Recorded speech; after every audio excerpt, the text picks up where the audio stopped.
जो उसका निरुद्ध कर दिया, उसको समाप्त कर दिया, और जो समाप्त के बाद जो उसकी चेतना बढ़ी है उसका भी निरुद्ध हो चुका है। मतलब उसको आभास ही नहीं कि मैं क्या हूँ। मेरी बात समझ रहे हैं? मेरी बात समझ रहे हैं? तो उसका भी आभास उसको ना हो, वो जो चेतन उसके अंदर उसका भी उसको आभास ना हो, वो चेतन भी परमात्मा से कनेक्ट हो चुका है। मेरी बात समझ ना? वो कनेक्ट चुका, इसका भी निरुद्ध हो चुका है, वो समाप्त, वो मिल चुका है, उसका सब कुछ नाश हो चुका है।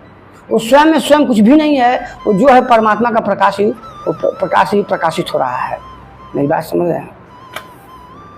ऐसे महापुरुष उस परमात्मा से तद्रूप होते हैं। जैसे कबीर, भगवान बुद्ध, कृष्ण कहते हैं ना कि मैं, हे अर्जुन, इस संसार में, इस तीनों लोकों में ऐसा कुछ भी नहीं जिसे मैं प्राप्त करना चाहूँ और प्राप्त न कर सकूँ, परंतु मैं क्या करता हूँ, मैं कर्म करता हूँ, मैं निस्वार्थ भाव से कर्म योग करता हूँ। मैं इसलिए कर्म योग करता हूँ, अगर ये मैं कर्म योग नहीं करूँगा तो समाज मुझे ही दृष्टांत मान के, मेरे आदर्शों का पालन करके कर्मों का त्याग कर देगा और कर्म चक्र ठहर जाएगा, और जब कर्म चक्कर ठहर जाएगा तो संसार रुक जाएगा, और ये मैं नहीं चाहता हूं। ऐसा कृष्ण कहना चाहते हैं। मेरी बात